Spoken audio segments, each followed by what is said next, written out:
Hello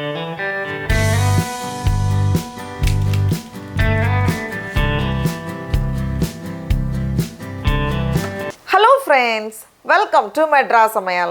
இன்னைக்கு நம்ம மெட்ராஸ் சமையல்ல சீக்ரெட் லெட்டர் வைக்கக்கூடிய ஒரு அழகான குக்கி பார்க்கலாம். இது வந்து நம்ம ரெஸ்டாரண்ட்லாம் போனோம்னா பில்லோட தருவாங்கல்ல, அதே ஃபார்ச்சூன் குக்கி தான். ஆனால் வேலண்டைன்ஸ் டே வரதுனால கொஞ்சம் கலரெல்லாம் சேர்த்து நல்லா ஜாலியாக பண்ண போகிறோம். இது பண்ணுறதுக்கு நான் இன்றைக்கி வந்து ஒரு முட்டையோட வெள்ளைக்கரு எடுத்திருக்கேன். நல்லா பெரிய சைஸ் முட்டையிலேருந்து வெள்ளைக்கரு மட்டும் சேர்த்துக்கோங்க, மஞ்சள் நிறம் வேண்டாம். இதை ஒரு பவுலில் மாற்றிட்டு கூடவே 3 டேபிள் ஸ்பூன் சர்க்கரை, அதை வந்து ஒரு மிக்ஸி ஜாரில் மாற்றிட்டு 1-2 பவுடர் பண்ணி சேர்த்துக்கோங்க, அப்போ சீக்கிரமாக கரையும். சேர்த்துட்டு இதை வந்து நம்ம நல்லா கலந்து வச்சிடலாம் 1 நிமிஷம் போல்.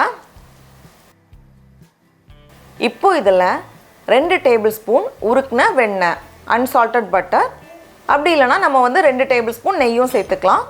கூடவே ஒரு சிட்டிகை உப்பு, ரொம்ப கம்மியாக தான் சேர்த்துட்டு இதை வந்து மறுபடியும் நம்ம ஒரு வாட்டி நல்லா கலந்துடலாம்.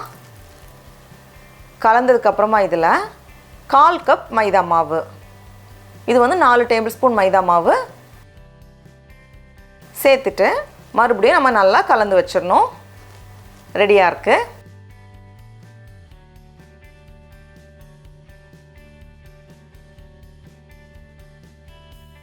இந்த அளவில் நமக்கு வந்து 10லேருந்து 12 ஃபார்ச்சூன் குக்கி கிடைக்கும். உங்களுக்கு வந்து நிறைய வேணும் அப்படின்னா எல்லாத்தையுமே அப்படியே டபுள் பண்ணிக்கோங்க. இன்றைக்கி வந்து கொஞ்சம் ஸ்பெஷலாக பண்ணுறதுனால நான் வந்து கலர் சேர்த்து பண்ண போகிறேன். அப்படி இல்லைனா ப்ளெயினாகவும் நம்ம பண்ணலாம். கலர் சேர்க்குறதுக்காக 1 டேபிள் ஸ்பூன் தனியாக எடுத்திருக்கேன். இதில் வந்து நான் கொஞ்சம் மஞ்சள் நிறம் சேர்க்க போகிறேன். நான் வந்து ஜெல் கலர் பயன்படுத்தியிருக்கேன், அப்படி இல்லைனா நம்ம கேசரி பவுடரும் பயன்படுத்திக்கலாம். கலந்ததுக்கப்புறமா மஞ்சள் நிறத்தை வந்து ஒரு சிப்லாக் கவர் அப்படி இல்லைனா ஒரு பிளாஸ்டிக் கவரில் மாற்றிக்கோங்க. அந்த டிப்பை வந்து ரொம்ப சின்னதாக கட் பண்ணி வைக்க போகிறேன், சின்ன சின்ன டாட் வைக்கிறதுக்காக. மீதி இருக்கிற மாவில் வந்து கொஞ்சம் ரெட் கலர் சேர்க்க போகிறேன். இதுதான் இல்லை, சும்மா ஒரு கலர்ஃபுல்லாக இருக்கிறதுக்காக இந்த கலர்ஸ் எடுத்திருக்கேன். இது வந்து செய்ய ஆரம்பிக்கிறதுக்கு முன்னாடி நம்மளோட சீக்ரெட் மெசேஜ் அப்படி இல்லைனா ஏதாச்சும் பாசிட்டிவ் மெசேஜ் எழுதி வச்சுக்கோங்க. ஏன்னா செஞ்சதுக்கப்புறமா நம்ம எழுதுறதுக்கு டைம் இருக்காது. ரொம்ப மெல்லிஸாக இருக்கிற பேப்பர் இல்லாமல் கொஞ்சம் திக்காக இருக்கிற பேப்பராக எடுத்திருக்கேன். இப்போது இதில் இருந்து பாதி டேபிள் ஸ்பூன் போல் மாவு எடுத்துக்கோங்க. எடுத்துட்டு நான் வந்து விரல் வச்சு தான் விரிக்க போகிறேன். எந்தவித விரிசலும் இல்லாமல் அழகாக விரல் வச்சு தோசைக்கல் மேலே நம்ம வந்து விரித்து வச்சிடணும். தோசைக்கல்லை இன்னும் நான் சூடு பண்ணல. சூடாக இருக்கும்போது சேர்த்தோம் அப்படின்னா ஒழுங்காக வராது, உருகி போயிடும். அதனால் ஆறுன தோசைக்கல்ல பண்ணால் தான் நமக்கு வரும். இந்த மாதிரி நல்லா மெல்லிசாக விரிச்சதுக்கப்புறமா நம்ம மஞ்சள் நிறம் ஒரு பைப்பிங் பேக்கில் போட்டு வச்சுருந்தோம்ல, அதுலேருந்து நான் டாட் டாட்டாக வைக்க போகிறேன். அப்படி இல்லைனா நமக்கு பிடிச்ச டிசைன் எது வேணாலும் பண்ணிக்கலாம், அழகாக வரும். நான் ட்ரை பண்ணி பார்த்துருக்கேன். டாட் டாட் வச்சோம் அப்படின்னா சிம்பிளாக அழகாக முடிஞ்சிடும். டிசைன் போட்டதுக்கப்புறமா இதை வந்து ஸ்டவ்வில் வச்சுட்டு இப்போ தான் நம்ம ஆன் பண்ணணும். ஸ்டவ்வை வந்து ரொம்ப ஹை ஹீட்டில் வைக்காதீங்க, மிதமான சூடில் இருக்கட்டும். கொஞ்சம் டைம் எடுத்து தான் ரெடி ஆகும். அது வந்து கொஞ்சம் அந்த பபிள்ஸ் எல்லாம் வருதில்ல, இந்த மாதிரி வரணும். கொஞ்சம் அந்த ஓரங்கள் வந்து கொஞ்சம் ப்ரௌன் ஆக ஆரம்பிக்கும். ரொம்ப கரிஞ்சிடக்கூடாது, நமக்கு பார்த்தாலே தெரியும் கொஞ்சம் நிறம் மாறும். இப்போ இந்த ஸ்டேஜில் டக்குன்னு திருப்பி போட்டுடலாம்.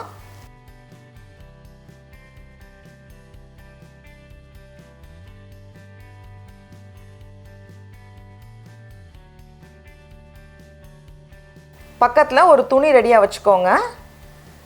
இதை எடுத்து இங்கே வச்சுட்டு நம்ம எழுதி வச்சுருக்க லெட்டர் ஒன்று வச்சுட்டு ஃபாஸ்ட்டாக நம்ம வந்து ரெடி பண்ணணும், இல்லைனா உடனே செட் ஆகிரும்.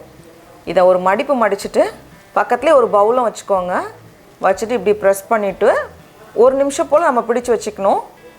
அப்போ வந்து டக்குன்னு அது ரெடி ஆகிரும்.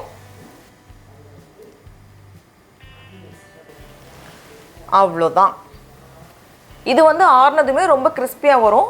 ஒருவேளை இது வந்து மொறுமொறுன்னு வரலன்னா நம்ம வந்து போதுமான அளவு நேரம் வேக வைக்கல அப்படின்னு அர்த்தம். அதனால் நெக்ஸ்ட் டைம் பண்ணும்போது இன்னும் கொஞ்சம் நேரம் கூட தோசைக்கல்ல போட்டு வச்சுக்கோங்க. எல்லாமே நல்லா ஆறுனதுக்கப்புறமா ஒரு காற்று போகாத பாக்ஸில் போட்டு வச்சுக்கோங்க, இல்லைனா நமத்த மாதிரி ஆகிரும். ஆனால் நம்மளோட ஃபார்ச்சூன் குக்கீஸ்லாம் ரொம்ப ரொம்ப அழகாக சூப்பராக வந்திருக்கு. இப்போ நான் உடச்சி காமிக்கிறேன்.